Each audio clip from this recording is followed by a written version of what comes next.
Christian Eucharist promises a lot and delivers very little. You have to believe.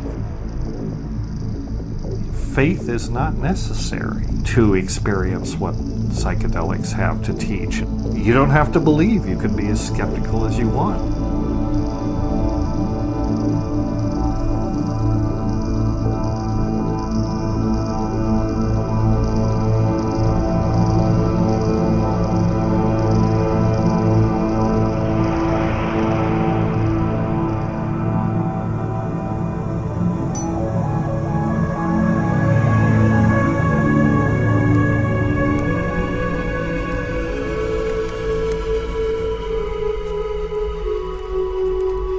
The famous ethnologist Merciliade called it the archaic techniques of ecstasy. And it certainly is archaic in the sense that it's probably our oldest religion.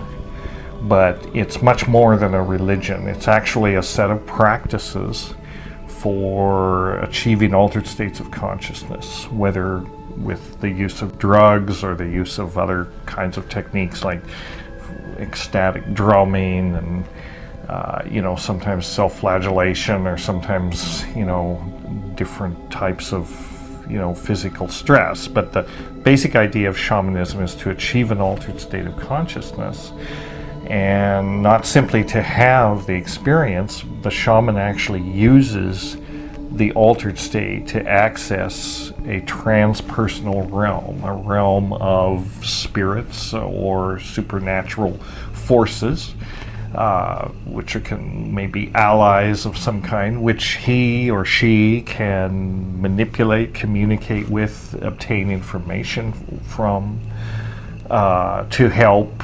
the community or an individual. Shamans are medicine men, I guess, in Western parlance, and so shamanism is what shamans do. They beat drums, they take drugs, they dance, and they cure people, or they attempt to cure people. They interpret dreams, they find lost objects. It harkens back to a time when things like psychotherapy and medicine and magic and religion and all of these things weren't even, fully formed concepts. So the shaman kind of combines all of these roles of he's a priest and a doctor and a psychotherapist, and also often a poet and an artist, and someone that gives expression to the cultural myth of the culture.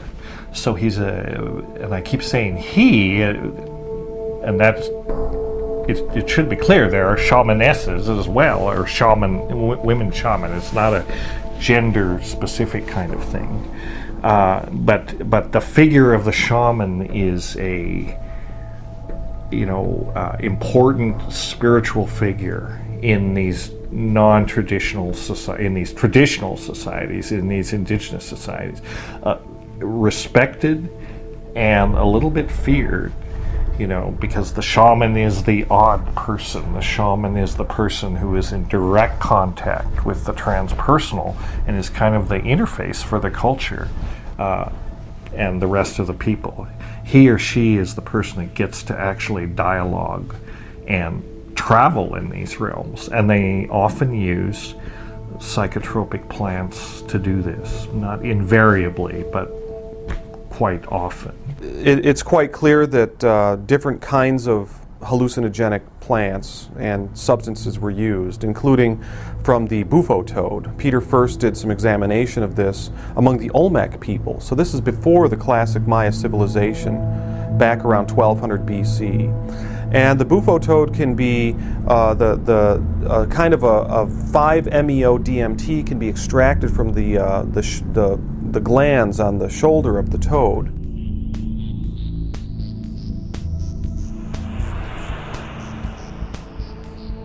There's another compound out there called bufotenine, which was first discovered in frog skin, actually, and it's got some kind of psychoactivity.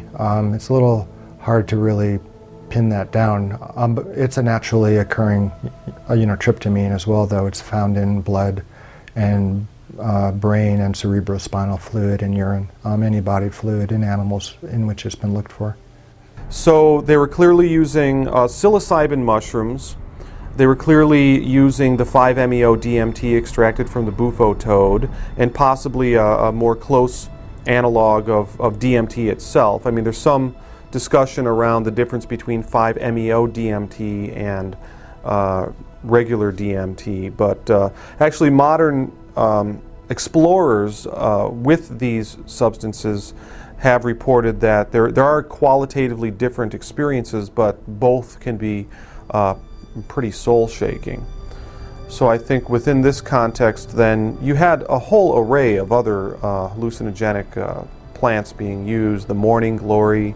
The Mazatec Indians today, when Gordon Wasson visited the Mazatec and Mixe regions of Oaxaca in the 1950s, it started this whole revolution in understanding the scope and the depth of the sacred plants that were being used. So you have Salvia divinorum, for example, is a plant that was used by the Mazatec Indians and is still used today.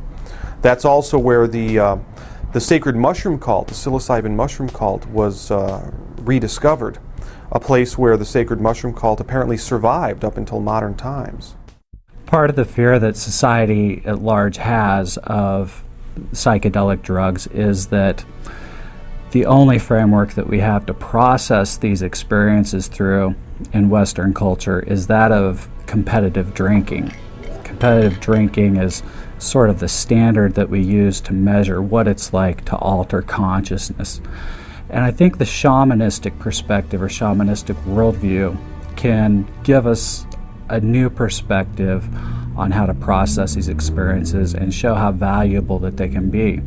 The shamanic perspective essentially would say that drugs are not the ideal way to alter your consciousness, and you shouldn't alter your consciousness with any of these types of substances until you at least first master altering your consciousness through other means, such as the use of drums, dancing, paying attention to your dreams. There's all sorts of different ways of attaining altered states, through plants and drugs, through trance, meditation, hypnosis, drumming, starvation, fasting, exhaustive exercise, all kinds of things. And in terms of an entheogen, what I would define as an entheogen, I'm not fond of the term because it kind of requires that you have a belief in theos, which is God or divinity.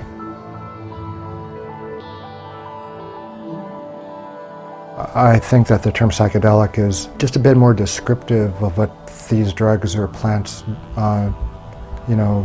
do or what they manifest. Psychedelic means mind manifesting. And one could argue that the phenomena one encounters on a psychedelic drug experience are either internally generated or are externally independent and freestanding. I think it still kind of dispenses with theological problems that are accompanied by calling a drug something that generates, divinity within, if you don't believe in divinity. It means God within, generating God within, and inside theos, God, and generate, so that which generates God inside a person. So, and it's a class of drugs formerly called psychedelic, but it's a way of sort of softening the bad press of the word psychedelic. And especially it's to separate it from sort of the party aspect of taking a drug and going crazy, and showing that these drugs have a spiritual side to them, if you can find it. A term that I prefer is shamanic plant or shamanic medicine, because it's a plant, a psychoactive plant, usually a psychedelic or a hallucinogen, that is used in one of these shamanic traditions, right? So it's appropriate to call it a shamanic medicine. Although the very same plant and the very same substance could be not shamanic if you're not using it in a shamanic context. If you're using it recreationally or taking it in a rave or some other situation, it's not really a shamanic medicine anymore. It's still the same substance, but if you're talking about substances that are used specifically sort of in this shamanic context, then I like shamanic medicine. I have problems with the term entheogen, although I know that it's gotten, more popular. After Carl Ruck, who was a classicist, and Jonathan Ott and some other people proposed it as an alternative to hallucinogen. Entheogen means manifesting the God within, in theos, within and God. And that's fine, except they don't always do that. I don't like the word because I'm a Buddhist and I don't believe in gods, So, it's to me it's something which helps you to reach your full potential. You don't need to introduce the idea of God. I like the term because I have turned very mystical, since taking LSD. And so my outlook is more skewed in that direction.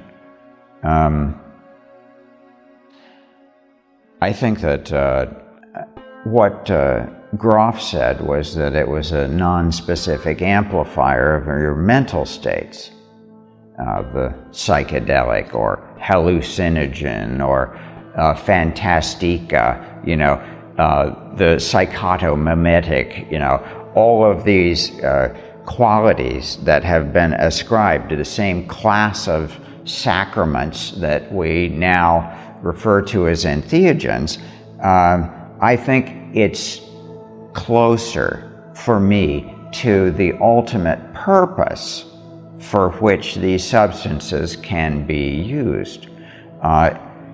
The capacity for the human being to experience infinite love and total self-forgiveness.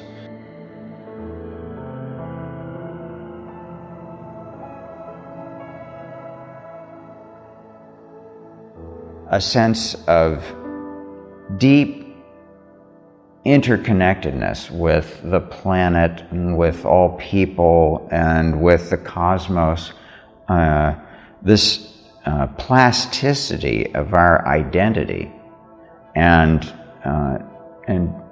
helping us to see into realms that perhaps are both ancient because they're the archetypal divine imagination, and they're ever fresh, because it is transcendental presence that is the creator, the artist, the cosmic artist, Entheogen.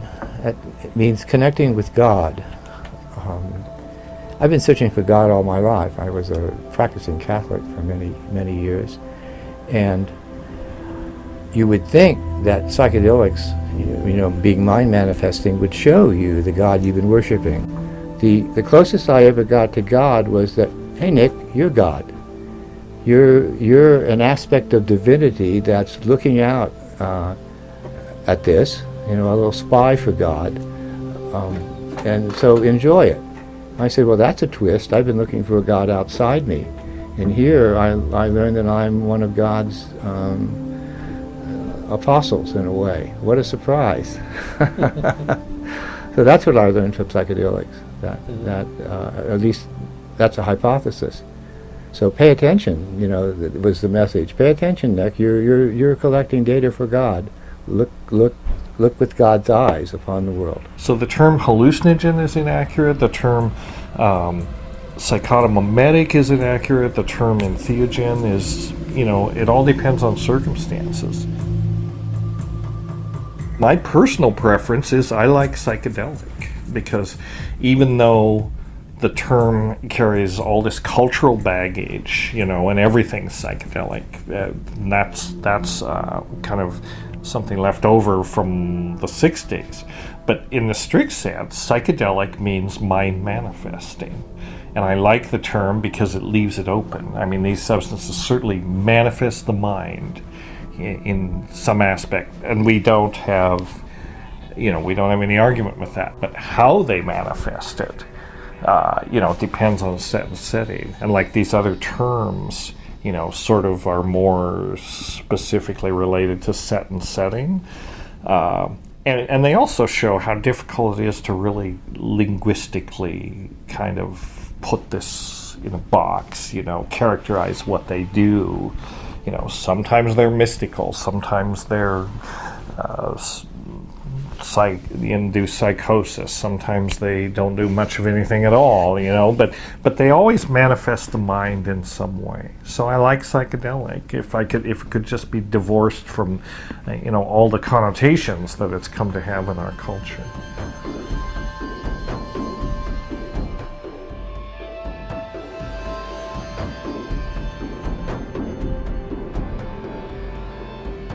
I think it's almost inevitable that psychedelics have been playing a part in religious, mystical experiences since the beginning of time. They are a powerful way for human beings to blow their little egos out of the water and contact the divine. I mean, one thing, the whole of spirituality has its roots, ancient roots, in the shamanic traditions. We still have those traditions, and a huge number of them are based on whatever the indigenous psychedelic happens to be in that area. Because what could be more natural than you pick up a mushroom or something like that, you ingest it, and my God, you're having visions. You're seeing life in a new way. You're seeing through the appearances. You have a greater understanding, or at least the confines of your common sense understanding is exploded. And it's transformational. They elicit a whole spectrum of psychological effects. Probably the ones that people find most interesting as far as alterations of consciousness. They have profound perceptual effects, emotional effects, cognitive effects. They have effects on your sense of self and on your relationship to your body and to your will. So they kind of cut across the entire spectrum of human consciousness. It's rare that people rush to repeat it, over and over again regularly. It's not that you have a craving to take the drug. You have a curiosity about the experience, and you often have to overcome your reluctance to take the drug in order to have that. You see this with ayahuasca very strongly. If you drink lots of ayahuasca, you actually develop a physiological aversion syndrome. And this is well known where with other substances where it tastes so bad and you get sick and all that, and you actually, really don't want to consume it, but you do, and somehow you always get it down, and you're always glad you did, because you overcome the aversion and you learn so much from it, but it's definitely not addicting. Quite the opposite. I think it is possible for people to have an abusive relationship with a psychedelic drug, although compared to the other drugs of abuse, that's certainly a lot less common. For example, the kinds of relationships that most people have with heroin or alcohol or tobacco, those kinds of drugs. Psychedelics, as a rule anyway, tend to be taken sparingly, once a week, once a month, once a year, as opposed to daily. And in fact, in the case of most of the classical psychedelic drugs, like LSD, psilocybin, DMT, if you take them regularly, you quickly develop tolerance, and you stop responding, especially strongly after the second or third day that you take a psychedelic drug. That's not quite the case with DMT, but the debilitating effects of DMT, tend to limit its repetitive habitual use as well. No, there's no evidence that entheogens are addictive. I mean, ayahuasca or mushrooms or peyote are definitely, or iboga, are definitely not addictive substances. I mean, you can take them and not take them again for years. I mean, they can be a little bit psychologically addictive, like any experience. If somebody really loves it, they may want to go back and have the experience again and again. But generally, you really don't find abusive patterns with people who make use of these substances. Look in your own pharmacopoeia, you know, look at the drugs that you're taking and note their side effects. And how many people a year have died from inhaling marijuana? Goose egg.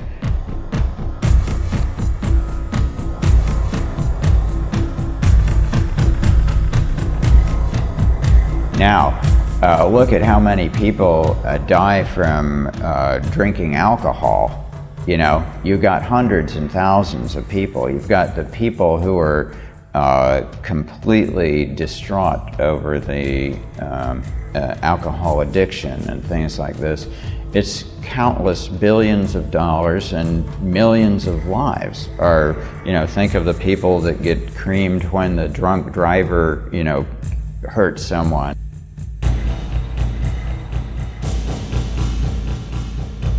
So there's so many repercussions that are much worse with alcohol, and yet it's legal. And so the idiocy of our current position on cannabis is really sad. But my prayer is that the grassroots movement will continue to show its obvious advantage to our culture by a kind of strict integration and taxing and, so making it a legally available substance, which I think would also make us a little more willing to note the importance of the entheogens, because in a sense it's a mild entheogen, cannabis.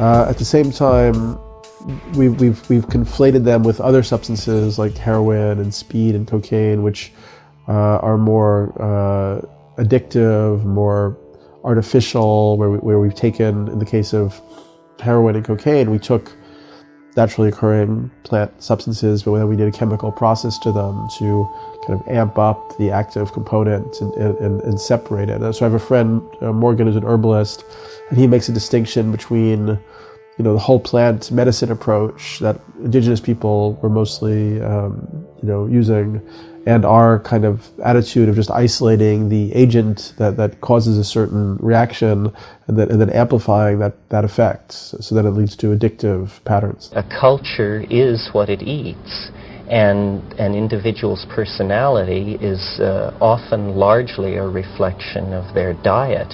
There has not been a human culture that did not bear upon it the stamp of its relationship to certain plants which altered the individual and mass psyche.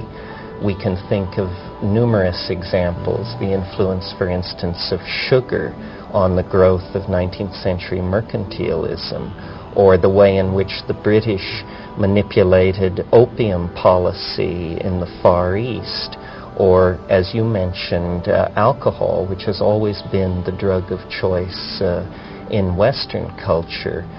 Who can imagine modern industrial office culture without coffee? These are major drug dependencies that have placed their stamp on the lives of millions and millions of people. It's simply that we choose to linguistically define it in such a way that the effect is not something most people are cognizant of. It's funny that all of these things are lumped under one label, drugs. I come from a sort of a peasant family. Both my parents were farmers and were just immigrants, basically. And when my mother found out that I was in California, that I took drugs, it broke her heart. And there was no way that I could explain to her what it was I was doing, because that word drug just had such an impact on her mind that it was about the worst thing her firstborn son could ever do. And it was just, it was one of the saddest things in my life that I could not explain to Mom what it was I was doing. Mom was a very religious person. She went to Catholic church every day, and I could not find a way to tell her that I was doing the same thing that she was doing. And I still, would not know how to tell Mom, what the difference was between her going to church and me taking entheogens, searching for God through chemicals.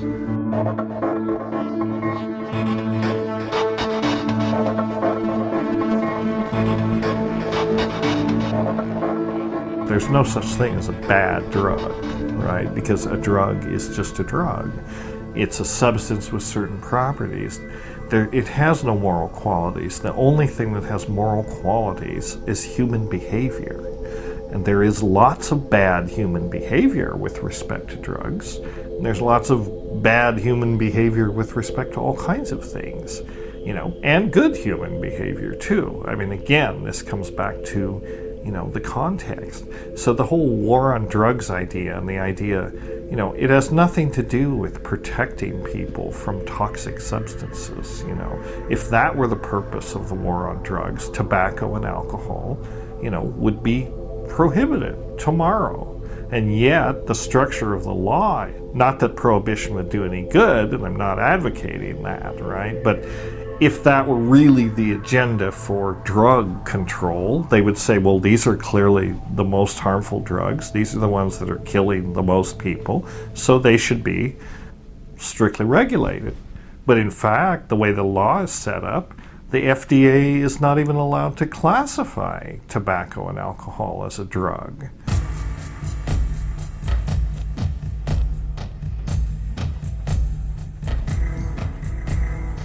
There are these science fiction cliches like, there is some knowledge man should not know. So probably there are probably horrible things like huge devils or that places where you shouldn't go. Viruses that would kill all life on Earth, or huge things that make the atomic bomb. These terrible things. So what does our society has a right to make those things not investigatable by science because they're too dangerous. So our society decides that among those things is marijuana. That scientists should not be able to explore marijuana and MDMA and LSD and these certain molecules because there are things men should not know. And I think as a scientist, that's laughable. And as I often like to say, I got my degree in nuclear physics, and I like to say, if they trusted me with plutonium, why not LSD? My gosh.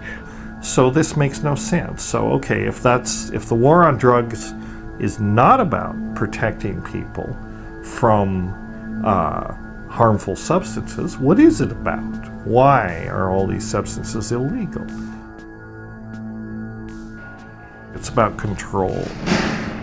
And ultimately it's about control of what people can think.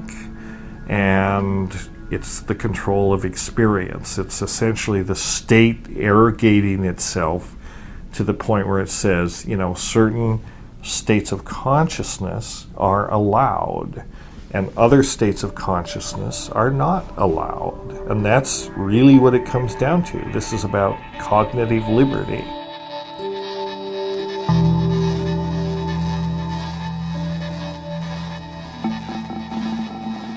There are these, plants that have these molecules that humans may have used for thousands of years that produce visions and so on, and are often considered to be healing.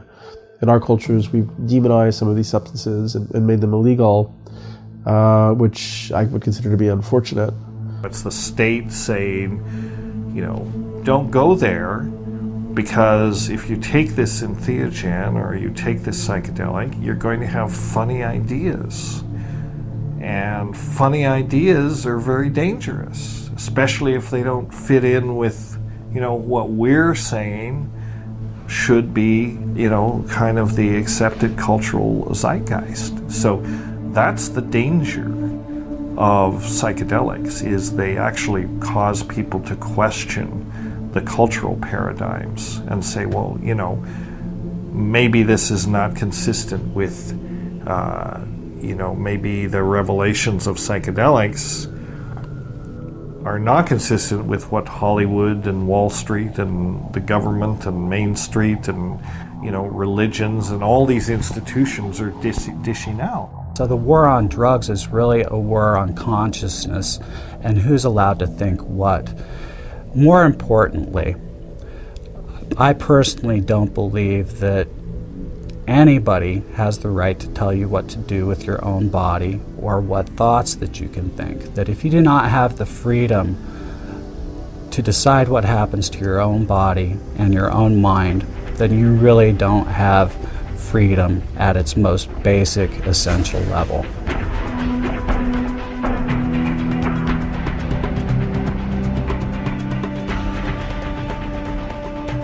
You know, I think it's really ridiculous that they won't allow terminal cancer patients to take whatever fucking drug they want. I mean, you can't argue it's going to be, if you're going to die anyway, why can't you take any drug you like? And the extension of that is, once you pass a certain age, I don't know quite what that age should be, you should be able to do anything you fucking want to your body without being prosecuted. So scientists and old people should have free access to any drugs they want. I think I qualify in both counts. So, but you know, our society is, I don't even think that's enlightened. I think that's common sense. An enlightened society would take a look at these drugs objectively and say which ones can help, promote, and do we want a society based on alcohol and cocaine, or do you want a society based on LSD, MDMA, ayahuasca? Which of the drugs we're going to promote? And our society's picked, for some reason, the absolute worst drugs to make as its standards.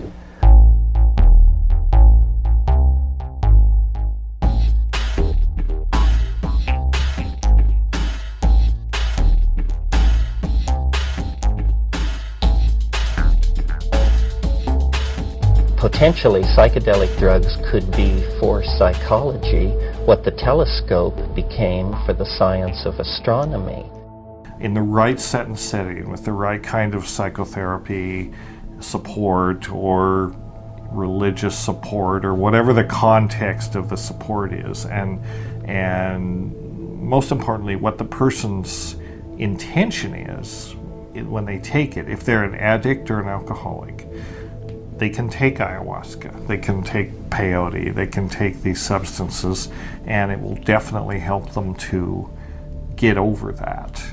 And in the case of something like ibogaine, it's even more specific. I mean, there's other things going on with ibogaine that might interrupt the addiction syndrome on the physical level. For many people, actually, who were alcoholics and things like that, many have been cured by their use of psychedelics. So in some ways, it's the opposite of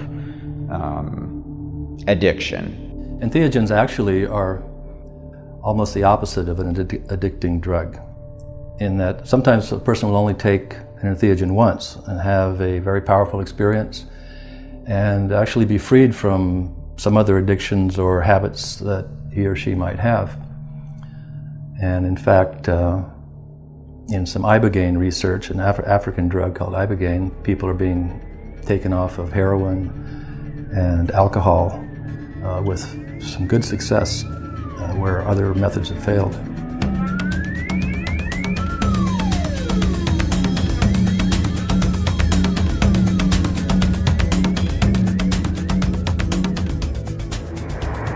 I discovered ibogaine pretty much 11 years ago on the internet back home to a friend of mine, which I gave a treatment. It was in heroin.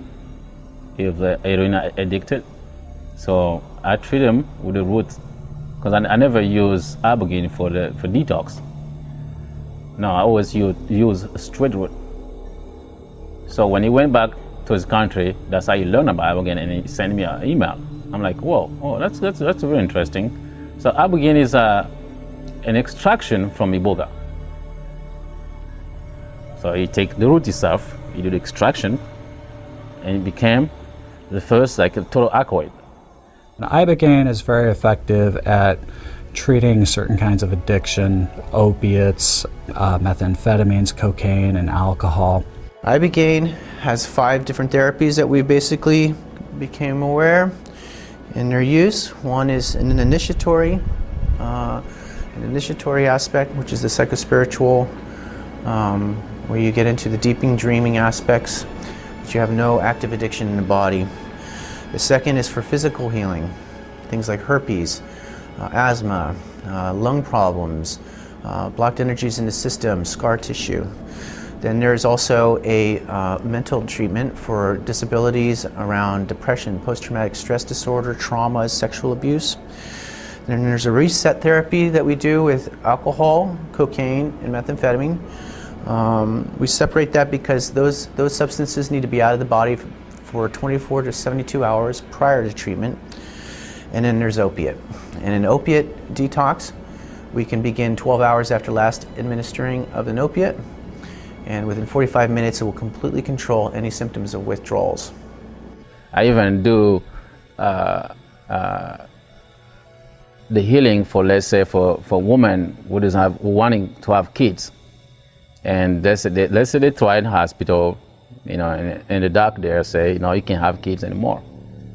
But the woman is normal. It's like nothing's missing in the tummy. Why she can't have kids? I do the healing of that with iboga.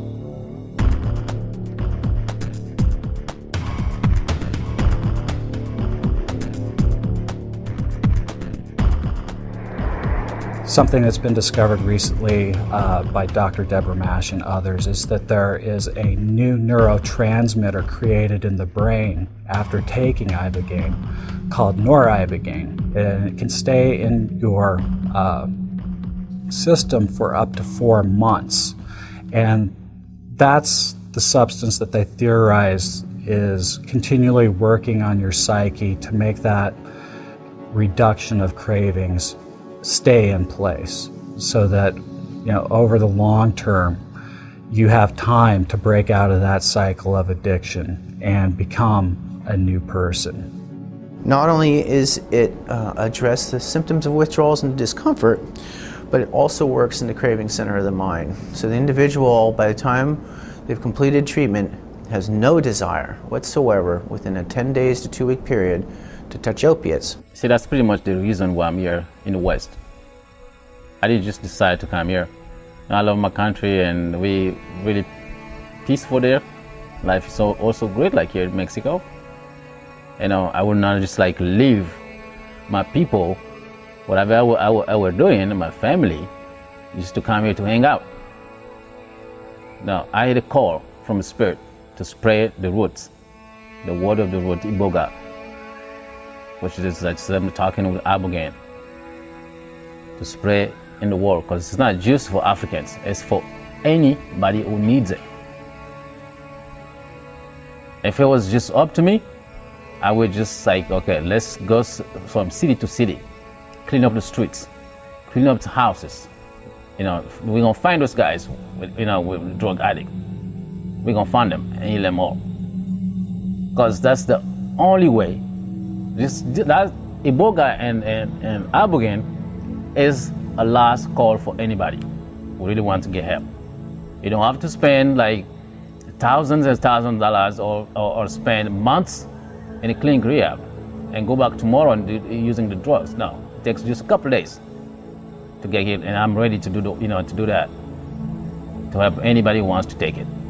Just one decision. That's it. That's all it takes. But the thing is, I've also known many people who take a lot of psychedelics and they're heroin addicts, they're alcoholics. It hasn't helped them a bit. So, honesty behooves me to say that. This is not a miracle cure for addiction. All these things can do is like open up an opportunity for the person to examine their lives and resolve to change if that's what they want to do. But it won't compel them to change. It's not going to force anybody off drugs.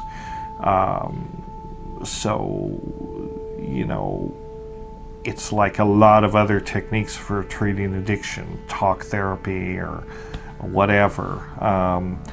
They work in some people and not in other people. Since it's illegal in the United States, the only options that an addict has is to go out of the country or to do it illegally in the United States. And there are some people in the United States who are treating addicts illegally. You know, they're breaking the law by healing these people. However, most people go to other countries to take Ibogaine. I personally, I went to Mexico around the Puerto Vallarta area with an organization called awakeninginthedream.com. And that was a great experience for me. And the people there were super nice, and it was in a setting that I think was beneficial to the Ibogaine experience. In other words, it wasn't in a clinic, it was in a house, and I was with people who were very experienced at doing this, and I felt completely safe. But there are several clinics in Mexico doing this. Some of them are just right across the border in Tijuana. And there's lots of clinics around the world that will take your money and give you Ibogaine. They've never taken Ibogaine. They don't know anything about drug addiction, and they have no idea what that individual is going through in that process. You know, and that just frightens the hell out of me. I mean, in comparison to what the model in the United States, this is not a return visit, a revolving door therapy house. We're hoping you can come here once, get rid of that addiction, and when you come back again to do more work with the Ibogaine, if it benefited you, you know, without an addiction in the body, because then you can go to the next level, and then you work to the next level. And this could be a real supportive, you know, this isn't like going to meetings every day and believing that you're never going to be anything less than what you are. This confirms that you are no longer in the body energetically. There is no physical addiction existing in the system.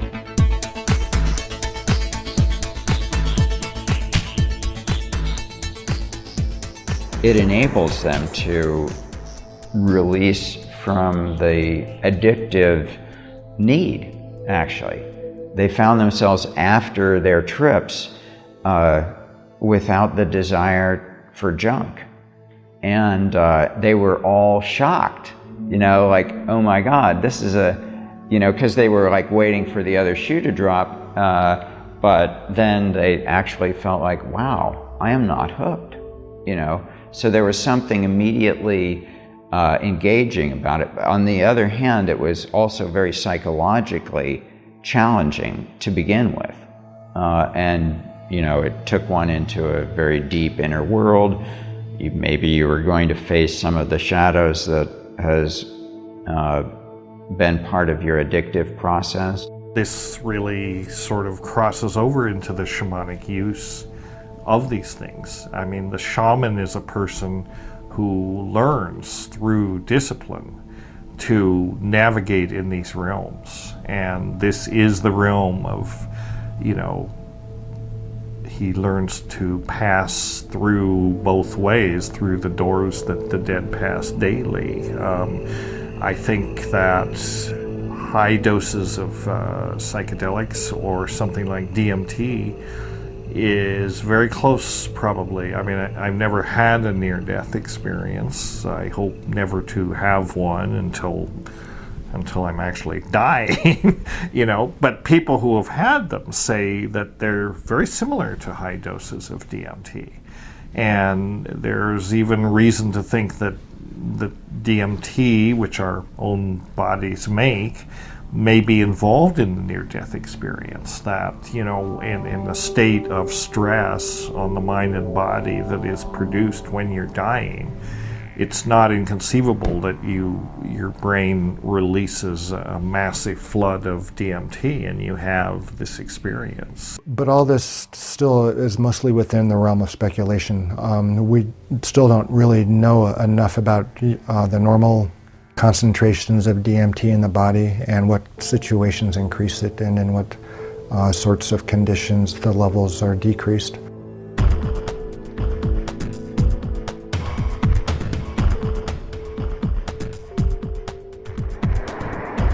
Where is DMT found in nature?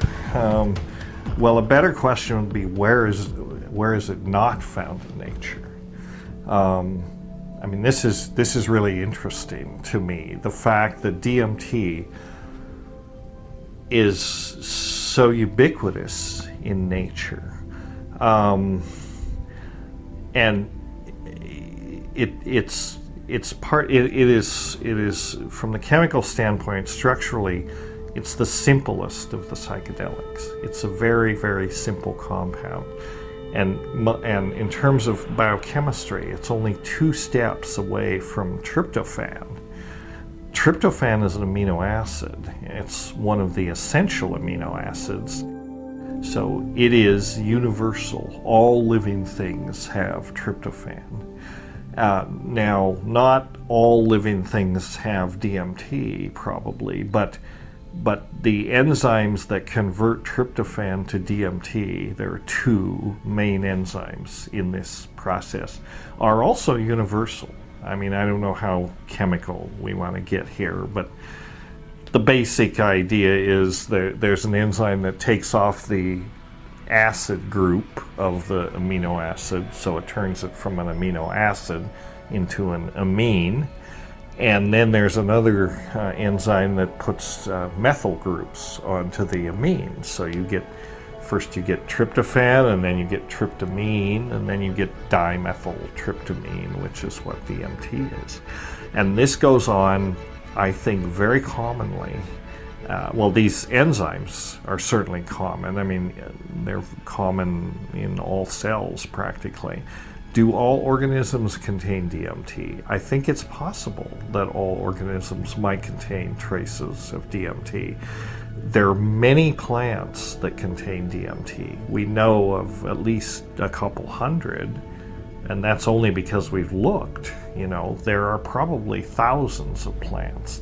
In fact, my suspicion is that because tryptophan is so easily converted to DMT, I think if you went out with a sufficiently sensitive instrument, mass spectrometer or whatever, and just started sampling plants at random and shoving those through your gas chromatograph or whatever you're using, you would find traces of DMT in every plant. And you would also find it, we know it's very widespread in animals too. So we know it's in amphibians, we know it's in mammals, including us. We know it's in marine organisms, we know it's in fish. So it's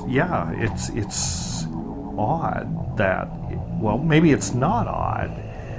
It's just a fact of nature that it's all over the place. And probably is about as close to being universal as anything is. It's also related to serotonin. Serotonin is a neurotransmitter which occurs in all life and is most concentrated in the higher primates and most concentrated there in man. It is 5-hydroxytryptamine, while DMT is, as you mentioned, NN-dimethyltryptamine. So there is a very close structural affinity between this extremely potent and exotic hallucinogen and the very common basis for ordinary consciousness, serotonin. DMT and 5-methoxy-DMT and even beta-carbolines, which are the other component of the ayahuasca combination, do occur in the human brain, and they occur in other places in the human body, in the adrenal glands, for instance, probably in the gut, but they definitely occur in the human brain, especially in the pineal gland.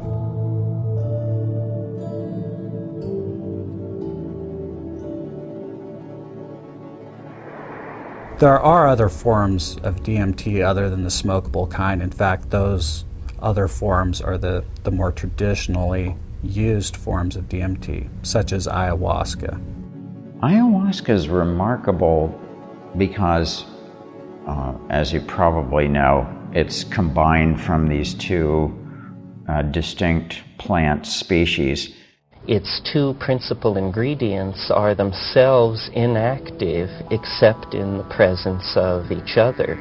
So what we have in the case of ayahuasca is an example of a highly evolved folk pharmacology, and how a discovery like this was ever made in the first place is one of the challenging questions that anthropologists have to deal with. After all, in a square mile of Amazonian rainforest, it is not unusual to encounter 50,000 distinct species of plants. How then did these so-called primitive or pre-literate people make the connection between the combining of the bark of one with the leaves of another, boiled and put through a number of procedures to produce an intense visionary hallucinogen? This is an extremely interesting and to this day unanswered question. It tastes horrible, by the way. It tastes, my version of what it tastes like is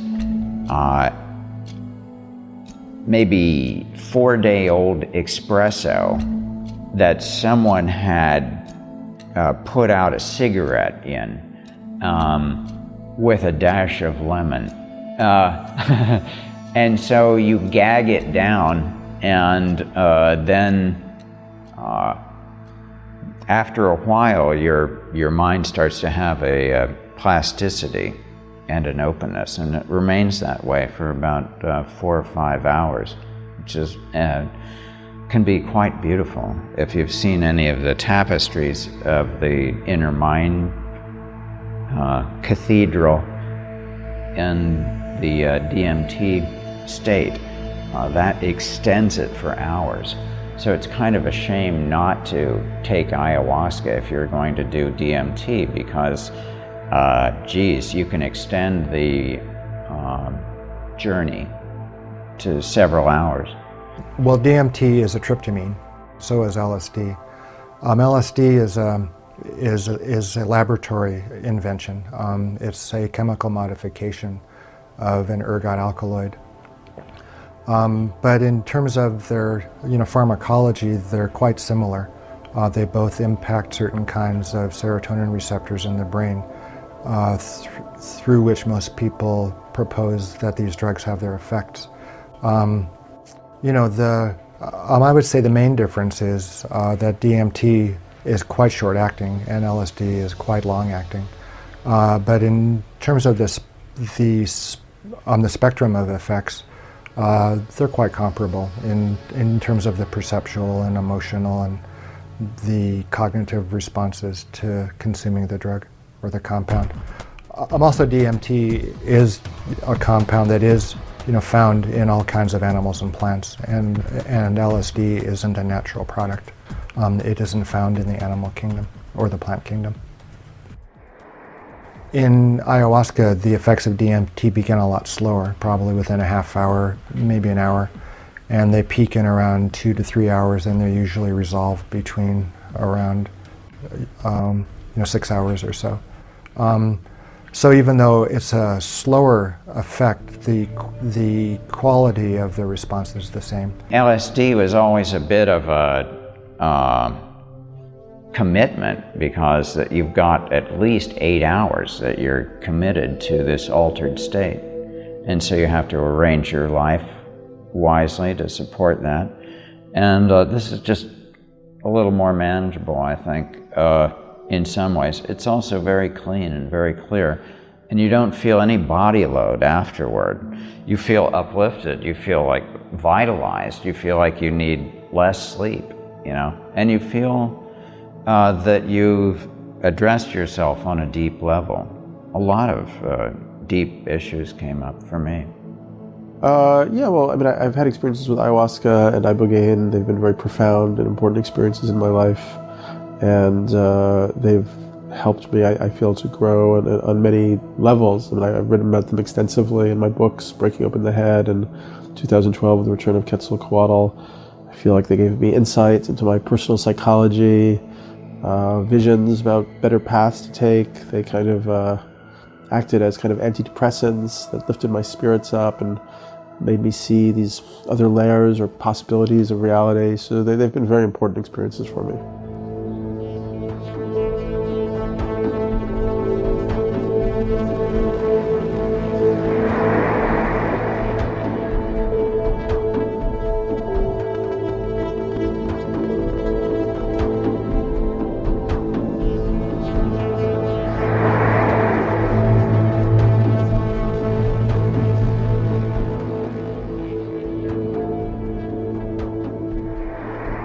telepathic and group mind states are induced by this particular plant mixture. And it's particularly interesting in the light of the fact that the chemical constituents which make it go are in fact found endogenously in the human brain.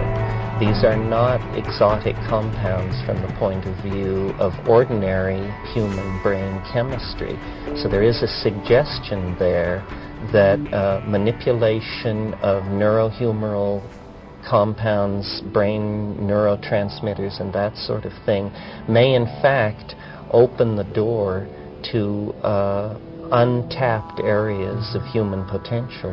One of the games my brother liked to play with the mushrooms was, in this dialogue situation, he was always saying, tell me something I can't possibly know, right? And that will validate that it's not me, that this is coming from.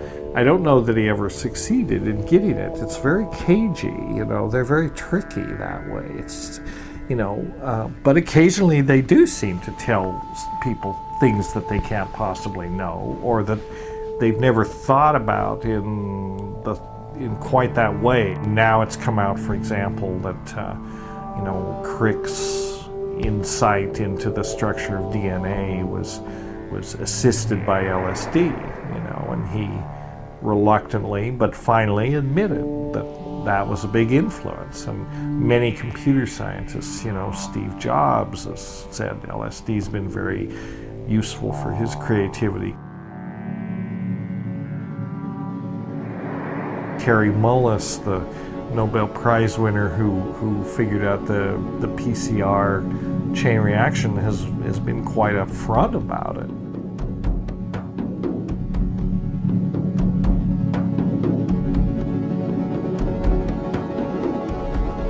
LSD gave him the ability to get down with the molecules and see what's happening. In some sense, there is a communication. In some sense, the question isn't even valid, because where do the boundaries between the self and the world exist? We're not really separate. I mean, we're part of this information field.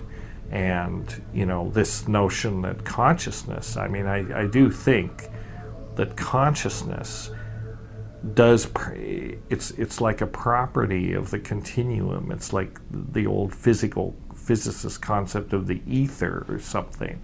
It kind of permeates everything, and it's not really localized in the human brain or necessarily even generated by the human brain. Why does the brain require DMT for normal function if this is indeed true?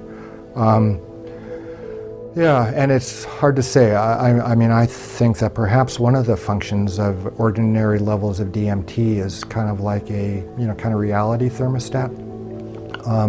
If you have a certain kind of narrow window of levels of DMT in the brain, it maintains this ordinary level of, perceptual, consensus reality that most of us live in. Kind of like the endomatrix in a way, as opposed to like an externally applied, psychological or, consciousness kind of matrix like in the movie. This is one that's internally generated. But it may be that the brain is a place where it becomes focused and concentrated. The brain may be as much a receiver of the signal as it is a generator of the signal. Nobody can really say, but that model in some ways appeals more to me than the notion that it's all coming from the brain. The brain is more like a node, and there's this sort of field of consciousness that permeates everything, and to a certain degree, everything is conscious. I think of the shaman as entering into this net of being in the higher worlds, in the heaven worlds, and that's why I've personified the net of being, this painting behind us, as this continuum of heads interlocking infinitely in all directions, because that points to being as a continuum, as a network, in a sense, to an infinite realm.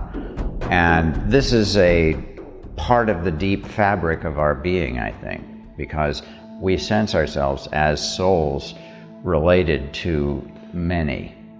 There is this everyday world, but you can be in a place where there is no you and still perceive the world.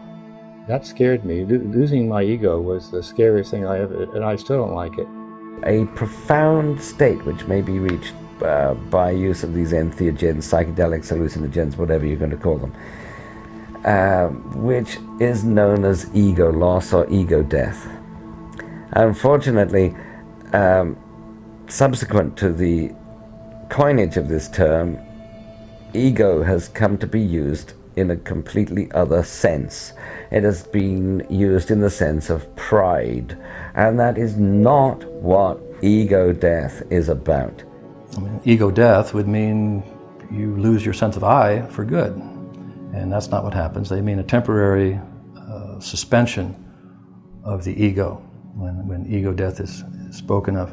Ego death means the death of you as a concept, whereas we walk around thinking of ourselves as things. We think of, I am sitting in the chair, therefore, I am a thing, the chair is a thing.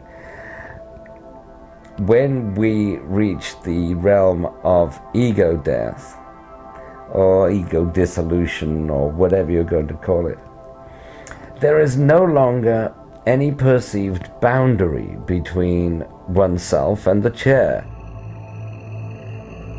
In this state, there are no things. There is just one continuous experience. In some sense, all of experience is an illusion. Everything that we experience in the here and now and our state of being is a hallucination, an elaborate hallucination that our brains construct. We happen to call it consensus reality, but it's still, physics tells us that, the picture of reality that we build so that we can navigate through the world and not step in front of buses and stuff like that and do all those, the world doesn't really look like this at all. The brain constructs a model of reality that more or less maps onto reality. It's good enough that we can survive. But we're focused in a kind of, constricted dimensional awareness of reality. And, for safety reasons mostly, and we don't necessarily want to know that we are actual one consciousness with all beings and things at all times. So, nevertheless, those dimensions are all open to our being. We have a complete freedom of the continuum of being. If we change the nature, we have the model and we have the real world out here and we have the sensory neural interface that's taking this information in, interpreting it, and giving us the model. If we change the nature of the sensory neural interface a little or a lot, if we substitute, say, DMT for serotonin, the model of the world that we get changes radically. And who's to say that that's any less valid than the model that, the brain constructs for, for everyday purposes? So this idea that, it's all illusion, it's all hallucination. That's what experience is, that's why, in some ways, I sometimes get a little impatient with people that say, a drug experience cannot possibly have any spiritual validity. Well, I'm here to tell you that all experience is a drug experience. We're all on drugs all the time, largely because we're made of drugs, and that's what drives us. Experience is sort of the what issues out of this biochemical process of, all these neurotransmitters and hormones moving around our brain. It's drugs. We've gotten very stuck on the idea that we're conscious and sentient and intelligent and have knowledge, and that nothing else in the world of nature really is like that. But actually, we're a very young experiment on the planet. We're a young species, and this plant world has been around for a really long time. The fungus world, even longer than that. And they've developed, a symbiotic meshworks of species interrelationship, very complicated diplomacy, interspecies diplomacy. And it may be that certain plants have been kind of anointed or given the role to be the diplomats and the teachers who work with the human species to help us to see if we can evolve to be less destructive before we sort of just lose our shit and top off the biosphere. Maybe the ubiquity of DMT is signature of consciousness in nature, or nature sending a message to the big brain stupid primates. Wake up, look around. It's everywhere. Mind is everywhere.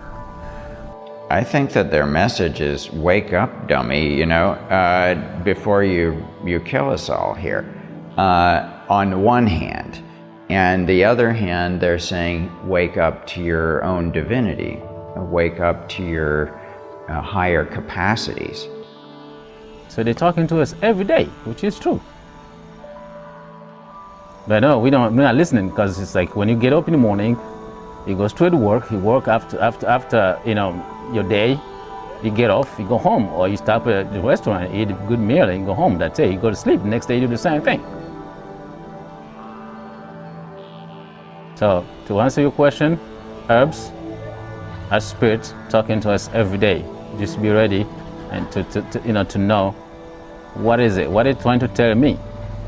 I mean, you have these experiences and you seem to have a communication, right? And very often they present themselves as an intelligence, something outside yourself, and you're communicating with it. You're having a dialogue or some feeling of, an other that you're interacting with. Whether it is a illusion or not, it's hard to. It's really hard to know.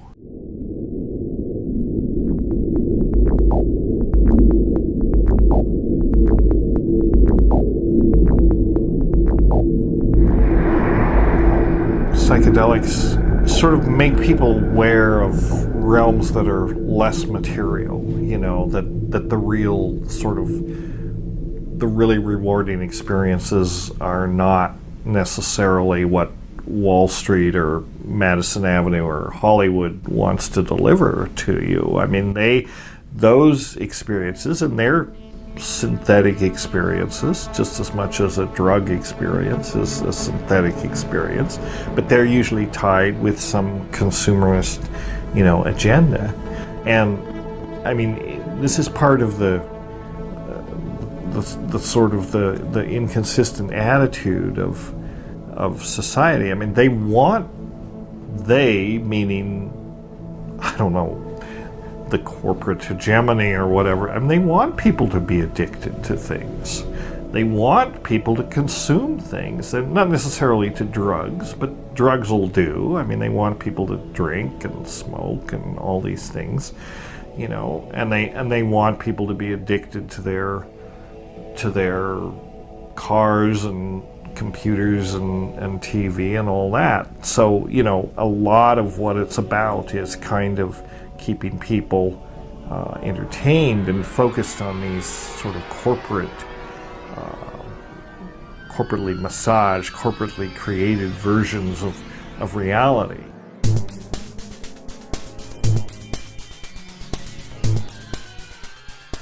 The business of culture, any culture, is to perpetuate its cultural models. And if the hallucinogenic plants have not been integrated into the cultural model, then they are definitely seen as dangerous forces for an unpredictable sort of social change. Mm-hmm. Now, if the hallucinogenic plants have been integrated into the cultural model, this is not then a problem. And this is the case with shamanism. Shamanism is the culturally sanctified institution of inner exploration via psychoactive plants.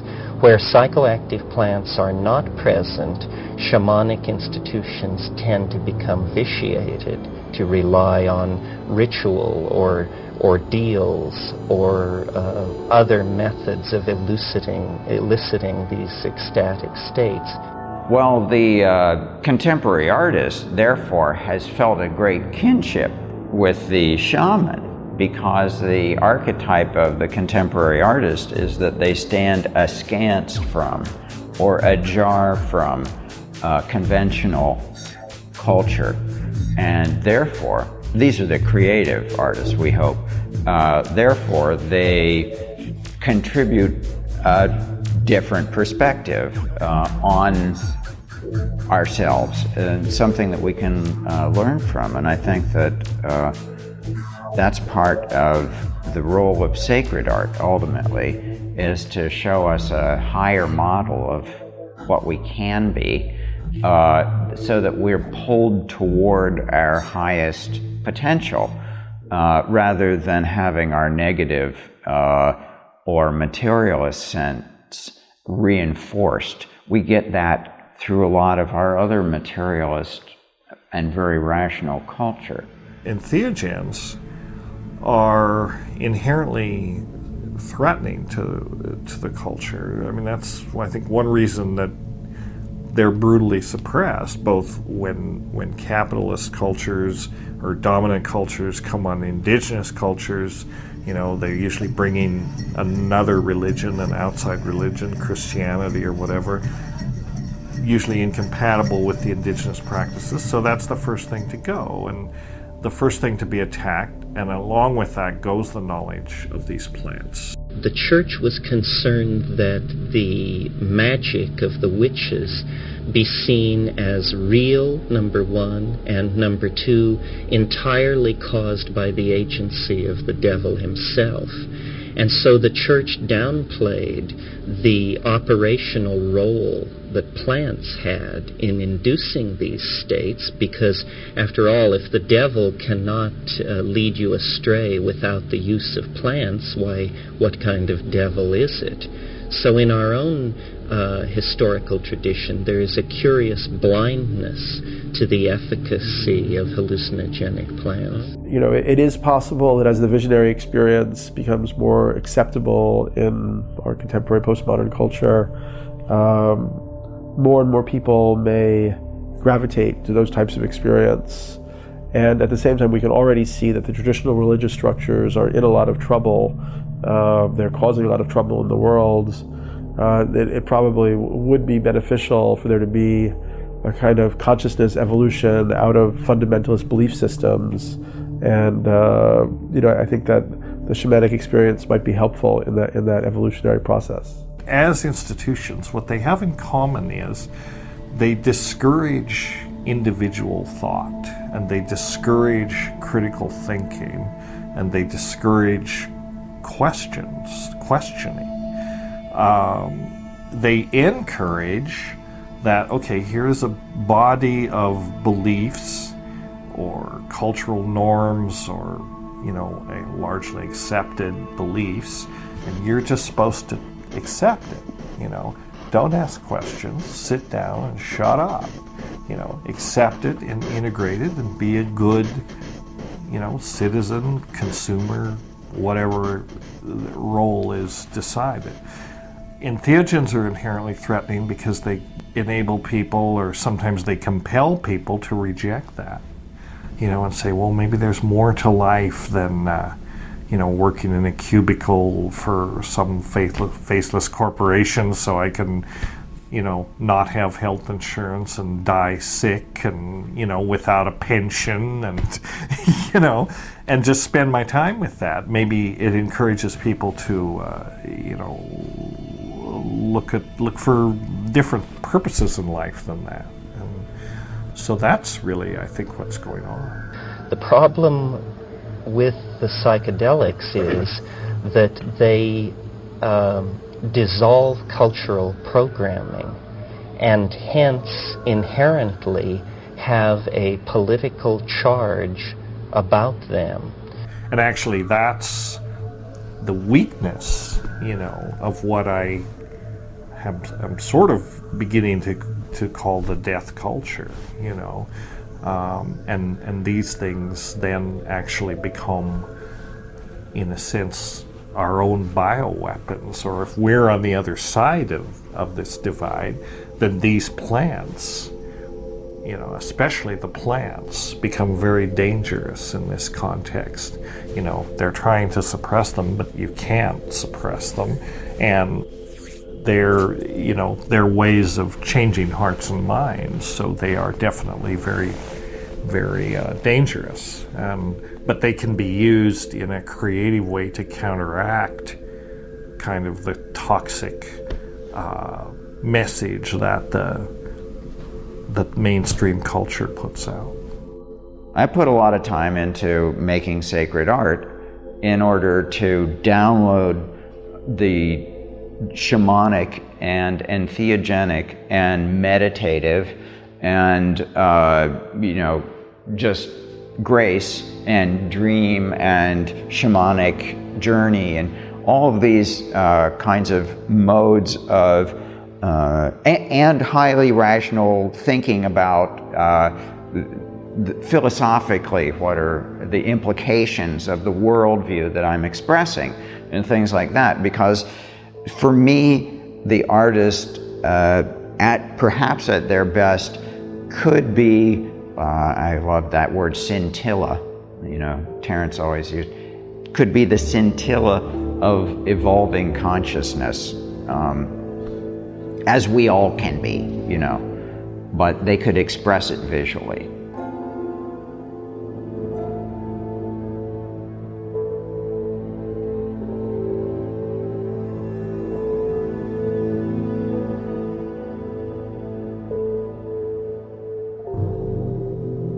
And in fact, there are images that appear to be of the fly-agaric mushroom in some early Christian art. The fresco at Plain Coral is one example of this.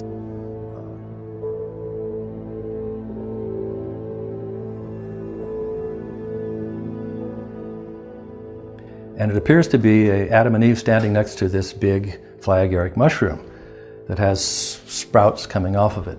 It's not depicted in exactly the way a fly-agaric grows, but the stalk is there in the cap of the mushroom, and it has white flecks on top. It looks very much like an Amanita muscaria mushroom. Now, this has been debated by art scholars, saying that no, this is just the style that was used, a figurative style to paint, a way to paint trees. But why, though? You have to ask, would you start painting trees that looked like mushrooms? Unless perhaps you were trying to get across another message in that painting. In the ceiling of the Hildesheim Cathedral in Germany, painted I think in 1100, this era, there's a striking image very similar to the Plain Coral fresco of Adam and Eve, again standing not next to a tree like Amanita, but standing in front of what looks like a fly-agaric cap behind them, tilted on, so it's facing the viewer. So it's round like this, and Adam and Eve are standing in front of it. Not only is it perfectly round like an Amanita cap, not only does it have white spot, these are silver spots spread out over like the veil remnants, white veil remnants on an Amanita cap, but these are actually metallic hemispheres, silver metallic hemispheres that are attached to the painting. So they're actually raised bumps, just like you'll find on the cap of a mushroom. The veil remnants are white flecks that can even be removed. So this was, in my opinion, this was an intentional clue by the artist to show people what was really being shown here, what the fruit of the Garden of Eden really was, according to the artist, and according to Allegro and Wasson as well, that the fruit of the Garden of Eden was in fact the fly-agaric mushroom. It's just such a damn attractive mushroom, I have to say. It distinguishes itself by its beauty. I can't think of a more beautiful mushroom, really. At the same time, I can think of one that takes you a lot higher in terms of its psychedelic potency and entheogenic potential. I've never had much of a holy experience on an Amanita. It was slightly more of a deliriant and a body wank than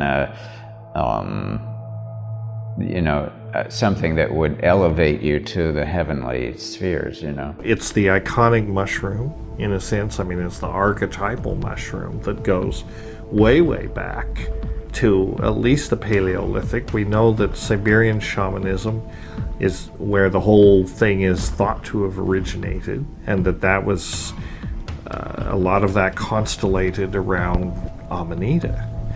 And, the classic shamanic motifs of the ascending the world tree and having the axis mundi that links the celestial and the earthly and the underground realms. And in Siberian shamanism, this is often depicted as a mushroom.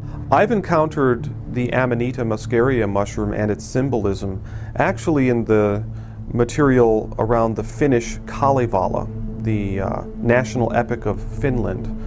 It was collected together as an oral tradition in the 19th century and was called the Kalevala.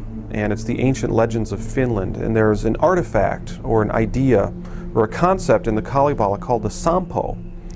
And the Sampo is kind of this magic mill that's capable of producing anything you wish. And it's really a cosmological metaphor for the starry sky centered on the pole star. And the stars are called the ciphered cover, so it's envisioned as this huge sort of umbrella-like thing that spins slowly with the central axis coming down. So it's also a huge image of the Amanita muscaria mushroom as a cosmological metaphor. Muscimol, which is the active main psychoactive principle in Amanita muscaria, is a very potent GABA agonist. So it interacts specifically with these receptors and not much, and not at all with the serotonin receptors, except possibly indirectly. So how can Amanita muscaria produce these transcendent experiences? And there are several possible answers. Maybe they don't. I personally am not familiar enough with Amanita muscaria to say that they do.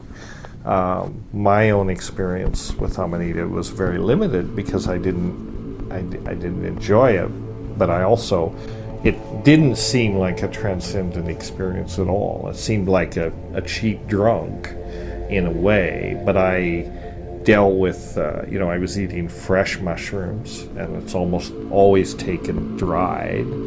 I think there's a great deal of chemical variation in the mushrooms, both geographically. There's geographic variation. The mushrooms in the Himalayas and in Siberia may not be the same as the ones in Colorado, just from a chemical angle. So there are many chemical races, of these mushrooms. Some of them may contain true psychedelics. Some of them may contain tryptamines and or beta-carbolines. There's some evidence that they do, these DMT and this kind of thing do show up in some of these things, some of these amanitas. It's a complicated picture. Nobody has sorted out, somebody really needs to go through and do two things. They need to collect mushrooms very carefully from different parts of the world and do chemical profiles to see if they can define a chemical race, or are there certain races that are high in these tryptamines. Someone also needs to look at the way that they're prepared, because I think I've talked with people, and you have too probably, who insist that they are really very psychedelic, but you have to dry them a certain way, and they have to be dried over a fire, they have to be, and the fresh mushrooms don't get it, The fly-agaric mushroom, unlike, say, psilocybe species, a psilocybin mushroom, where you can pretty much rely on, you can go by weight. If you can take the mushroom, a certain amount will give you pretty much a certain experience, level of experience. With the fly-agaric, you have no such guarantee. You can have a mushroom as big as a dinner plate that will give you virtually no experience at all, or you can have one much smaller that can knock your socks off, metaphorically speaking. It's because the mushroom contains both muscimol, which is the active ingredient, and a substance called ibotenic acid, which is far, far less active, but much more toxic. Once it reaches your liver, the liver starts dismantling it, and the first thing it does is a decarboxylation process which turns it into muscimol, and then it excretes it. So you can actually, depending on the amount of ibotenic acid in the initial sample, you can actually excrete more of the active principle, muscimol, than you ate. And so if you were to pass on your urine to somebody else, he'd get higher than you did. Purely because, and of course you'll pass on some ibotenic acid too, which he will metabolize into muscimol. And so in Siberia, this is passed from person to person, not rather than being recycled. And they get 5 or 6 people high on the same mushroom. This is very important. This may be the secret of Amanita, because it seems to me, from what you were saying, that it's not simply that it goes through. There's a filtering, and there's a detoxification process. So the first collection after you eat it has probably got a lot of things cleaned out of it that might make for an uncomfortable trip. It may also,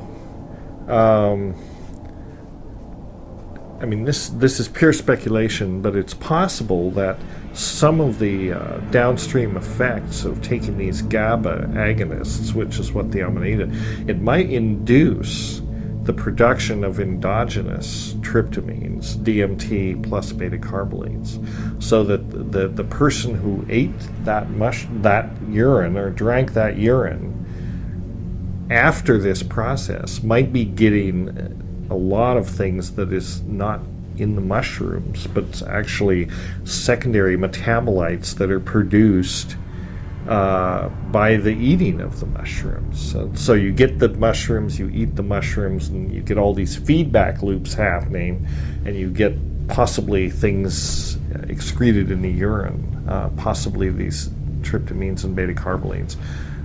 I don't know that this is possible, but it's completely reasonable to speculate. There is actually a Tibetan text which is a retelling of the Hindu myth of how Amrita was first made by churning the ocean. But in the Tibetan version, the bodhisattva who's supposed to be looking after the Amrita doesn't look after it very well, and this demon comes along and steals it. And he doesn't just drink it all, he drinks it and replaces it with his own urine. And then the Buddhas decide that the bodhisattva Vajrapani, who was looking after it, should drink the urine. And he does. And he becomes dark blue, surrounded by flames and ornamented with snakes.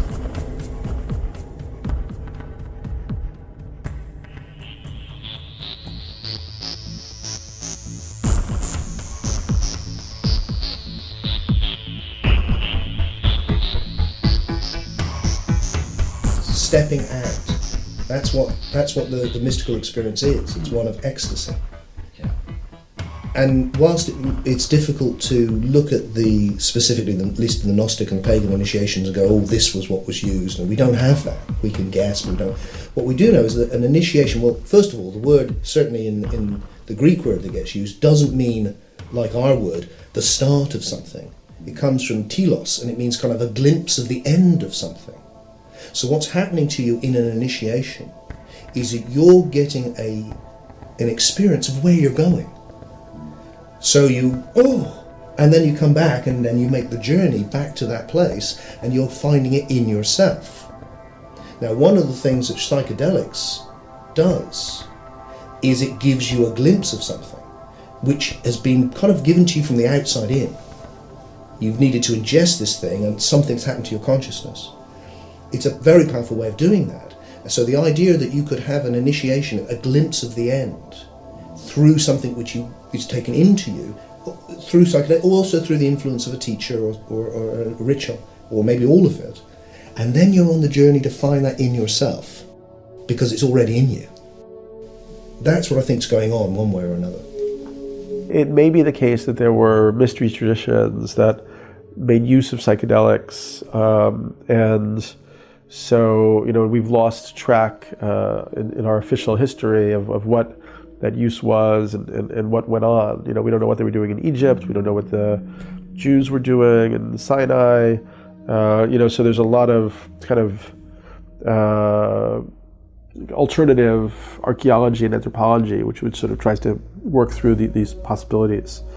And it may be that early Christianity had aspects of a mushroom cult, that may have appeared in these artworks, which definitely are, some of them really are very suggestive of mushrooms.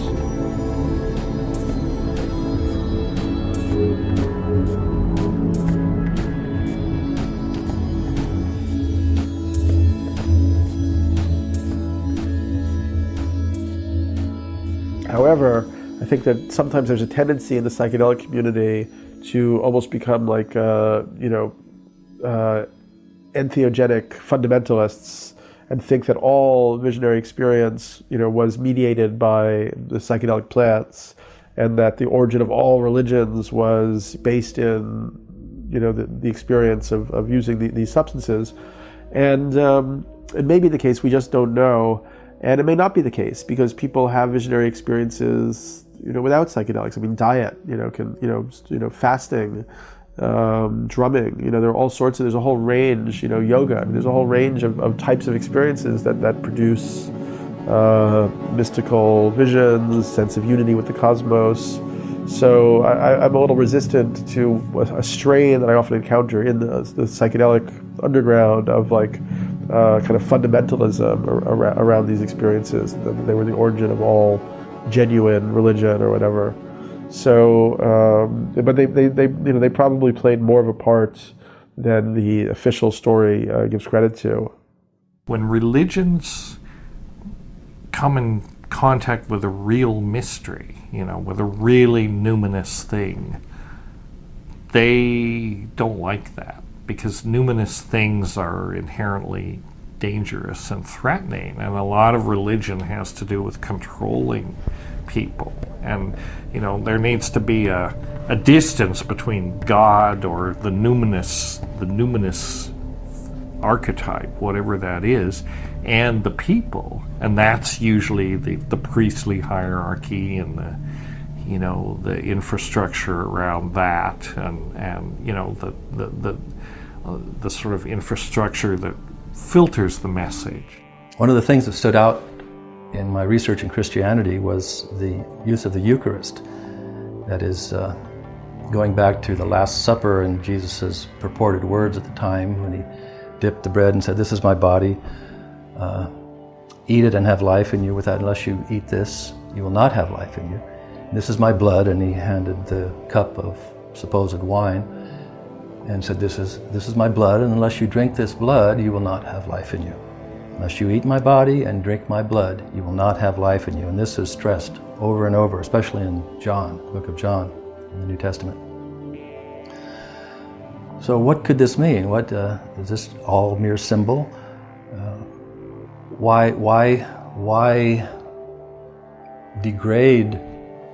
ostensibly degrade a high spiritual experience by likening it to eating the flesh and blood of another human being. That seems counterintuitive and completely beside the point, unless these were symbols for something else, for another substance. The Christian Eucharist promises a lot and delivers very little in terms of, in other words, you have to believe to get much out of the Christian Eucharist. And if you believe, then you may get, you won't get a psychedelic experience, but you will get something, an affirmation of faith or a feeling that you're, in communication with the Creator. Frankly, to be honest, I don't believe. I was raised Catholic, but it never made any sense to me, and so I don't believe, so I can't really tell you what a devout Christian gets from the Eucharist. What's different about psychedelics is they do deliver something, they deliver an experience if they're taken in the right set and setting. And I think one of the main things that sets them aside from, or that distinguishes them from the Eucharist is you don't have to believe. In fact, I tell people faith is not necessary, to experience what psychedelics have to teach. In fact, that's an impediment. Get rid of your faith. Approach it like a scientist, You don't have to believe. You can be as skeptical as you want. You can take the substance in, you can experience it, and you can make your own judgments what it's about.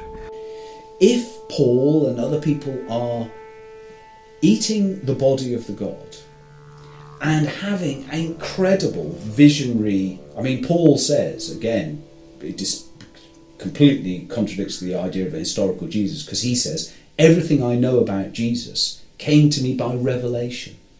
Where's this coming from? What is the source of his experiences? I wouldn't be at all surprised. A chap called John Allegro many years ago wrote a book, The Sacred Mushroom and the Cross, which was about precisely this.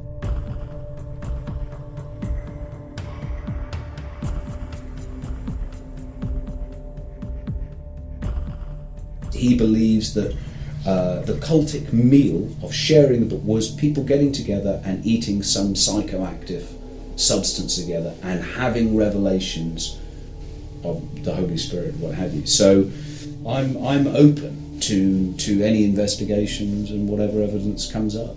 I think it's, through personal experience myself, one of the most powerful ways to, Aldous Huxley himself, where in is it Heaven and Hell? Doors of Perception. Doors of Perception. When he looks at the bamboo chair, I think it is, and he says, I suddenly, and this is a man who spent his entire life writing about the religious traditions of the world, the mystical traditions of the world, but he never actually had an experience.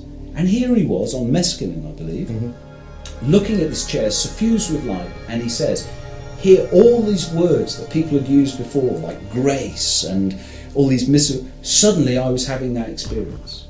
Alan Watts the same, again a great scholar, actually had the experience in this way. So if that's happening to people today, I think we can safely assume it's been happening to people for a very, very long time. Yeah. Shamanism is like a universal human dispensation wherever people live in connection with their native land, and it doesn't have to be through plants either. There are tribes that don't use plants, that just do all-night ceremonies, ritualistic drumming. There are all sorts of different ways to get people into altered states, and actually we're learning more and more about brainwave patterns and theta states and alpha states and so on.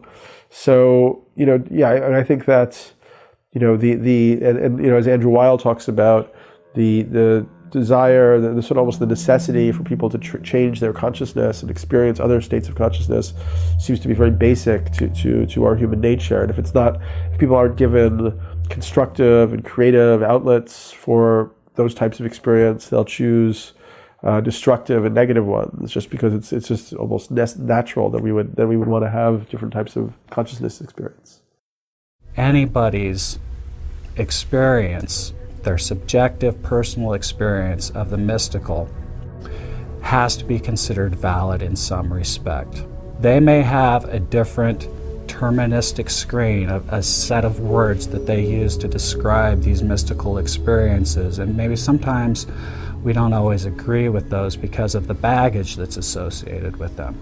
But we still have to be open to the truth from those experiences before we completely just throw the baby out with the bathwater. A mystical experience by any means whatsoever, you know. And if you can do Sufi dancing and attain a state of mystic bliss by finding your center and being a vortex, like a gyroscope of being, you know. I think there are numerous ways that people sort of align themselves with this mystic reality. But I happen to think that entheogens and psychedelics are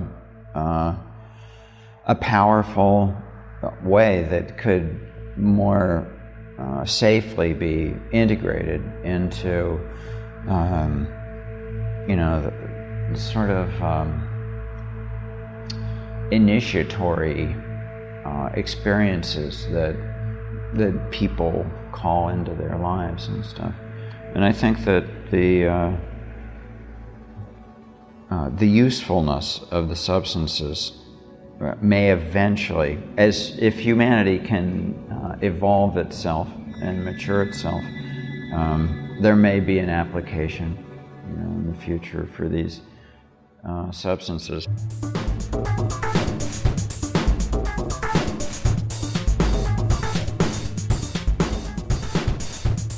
And it's that ability to take what works and leave behind. That's what the evolution of culture is. But you don't abandon the past, and all the beautiful music and the buildings and the traditions. We just see it differently.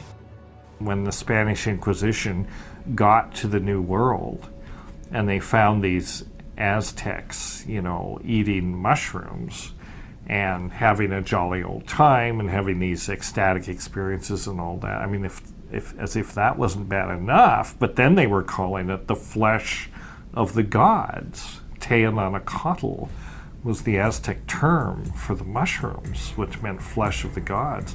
And this just enraged the clerics, and they just, you know, this was like so blasphemous, it couldn't be tolerated. And so they really, you know, reacted more brutally than they might have otherwise reacted to try to suppress this thing, because, you know, they just couldn't have this kind of thing. The parallels were too striking. And their Eucharist didn't do much, and the Aztec Eucharist, you know, delivered big time. So that was another reason why it had to be suppressed. With the communion, where you take the wine and the bread, it works for people because it's done in a ritual context. People do have profound experiences, but I think very often, certainly over time, you know, it's a bit of a letdown, really. What is probably the case originally is that the wine would have been suffused with something, and also that the bread itself, there's a psychedelic fungi. Well, that's where LSD is synthesized from ergot of rye. Yeah. And they believe that at certain points, when the bread was infected, and the medieval St. Vitus dance, for example, yeah, if the fungus has attacked the crop before it's turned into bread, the bread itself becomes psychedelic.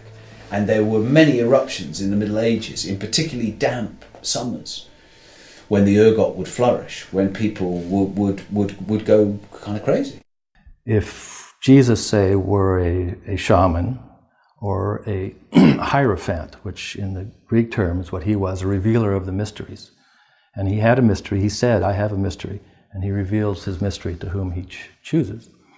Well, so he acted like a shaman, and perhaps even a higher stage higher than a shaman, because shamans aren't necessarily spiritual, in my understanding, and often aren't. But Jesus' mission was intensely spiritual, and he wanted to take people to heaven.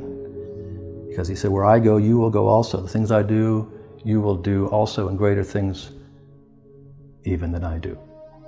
So, the fact that you could take this mushroom, this flesh and blood-like mushroom, and ascend to a heaven of light and love and bliss makes a very literal connection for me to Christianity and to the secret message that I think Jesus was handing out, not to the mass, not to the masses, but to the inner circle.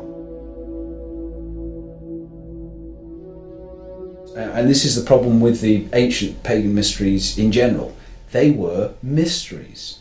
Everybody who participated was sworn to secrecy. And what's incredible, the mysteries of Eleusis were celebrated for 1,000 years in the Greek world. Many people, Roman emperors, Cicero, Seneca, all the greats, were initiates. None of them broke their oath and told us what happened. But we know that initiates drank a drink before they began on the sacred way to Eleusis, which was a painful purgatorial process. They were beaten by people with rods.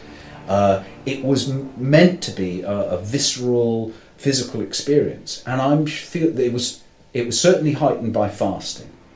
So whatever, if they did take anything, then we know that would have been intensified, because it always is when you fast beforehand.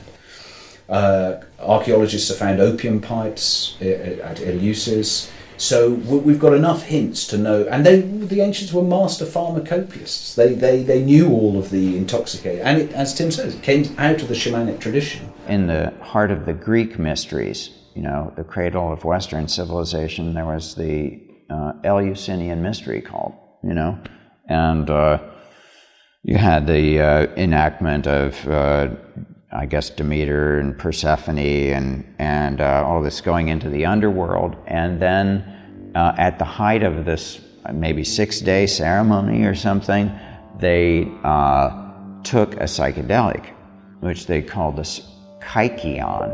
There is an illustration. It's used on Robert Graves's Greek myths, which is one Maenad, who were the female followers of Dionysus, holding up a mushroom. Yeah. So there are numerous hints that this was going on. I wouldn't be at all surprised if it's... I'd go further. I'd say I'd be surprised if it wasn't true. Yeah. What we can't say, and the reason that Peter and I haven't pushed it in our research, is because if you're coming out and saying, look, Jesus doesn't exist, it's such a confronting thing for most people that we've tried to keep to everything we can absolutely meticulously back up.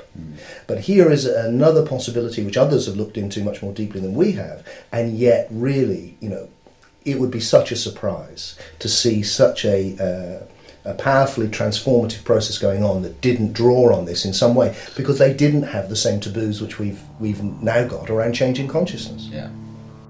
And now you can look at Socrates' whole allegory of the cave and things like that, and you can, where people were just being in their cave and noticing the shadows and thinking that was the world, and then somebody turned around and they went outside and they saw the sun, and it's like, oh my God, he came back and wanted to tell all of his friends about it, and they absolutely wouldn't look toward the light, no matter what he did, they just wanted to stay entranced in their shadow worlds. We are in this cave, we are watching shadows on the wall and mistaking them for reality, whilst the true source of light is from the mouth of the cave. And Plato even says, what would happen if a wise person came from the sunlight into the cave and said to people, look, you're just looking at shadows, this is not the real world? And then he says they would probably kill him. So they say basically that's what happens with the mystic, and they've seen the light in a sense, and they're trying to tell their brothers and sisters, about the reality of their own sort of higher dimensions. The way to understand religion is you've gone from a powerfully transformative event where you would take these psychoactives in a ritual context, probably alongside some sort of ritual death, and your state of consciousness utterly transformed.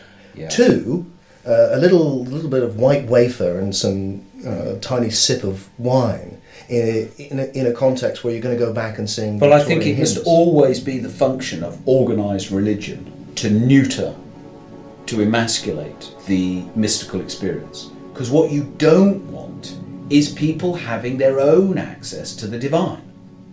So if people are taking a divine and then having their own personal act, they don't need you.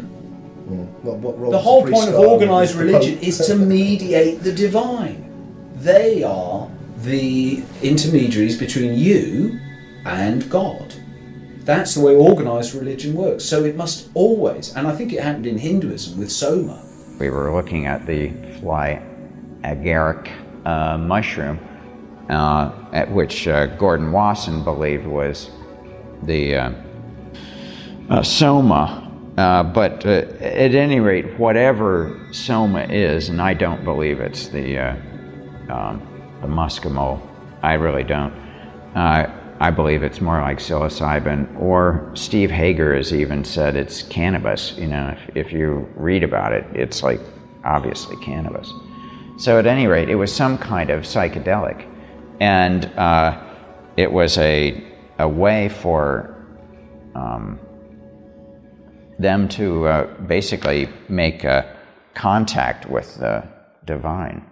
The 9th mandala of the Rig Veda is entirely devoted to singing the praises of Soma, and yet we do not know what Soma is or was. R. Gordon Wasson spent a considerable portion of his life researching this problem and reached the conclusion that Soma was Amanita muscaria, a mushroom that is symbiotic to pine and birch trees throughout much of the North Temperate Zone. However, scholars have cast doubt on his identification of Soma. It's quite possible that there were several different psychoactive plants used in sacramental forms in ancient India. In the most developed forms of Vajrayana Buddhism, the amrita that was used was called Panchamrita, which means the fivefold amrita.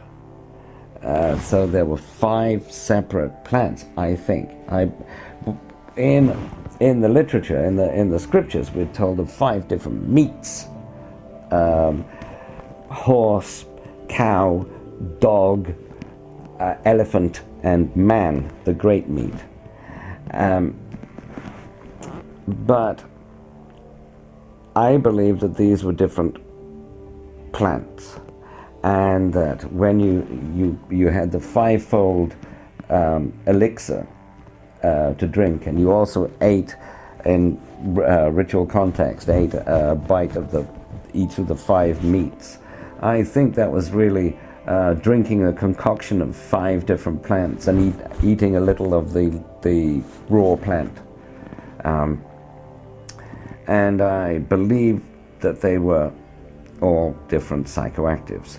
Some sort of plant substance was prepared and ingested by a priesthood who then used the ecstatic experience induced by that plant as the basis for all of their metaphysical and philosophical speculations on the nature of the universe.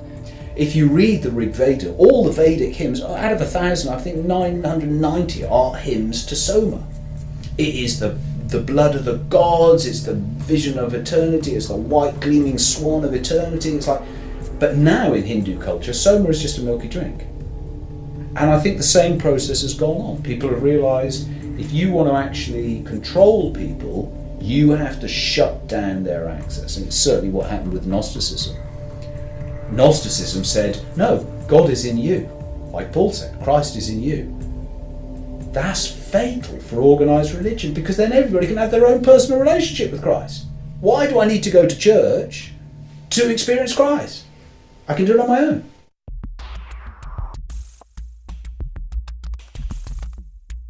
The psychedelic experience is as central to understanding your humanness as having sex, or having a child, or having responsibilities, or having hopes and dreams, and yet it is illegal. We are somehow told we are infantilized. We're told, you can wander around within the sanctioned playpen of ordinary consciousness, and we have some intoxicants over here if you want to mess yourself up. We've got some scotch here and some tobacco and red meat and some sugar and a little TV. But these boundary-dissolving hallucinogens that give you a sense of unity with your fellow man and nature are somehow forbidden. This is an outrage. It's a sign of cultural immaturity, and the fact that we tolerate it is a sign that we are living in a society as oppressed as any society in the past.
Bye.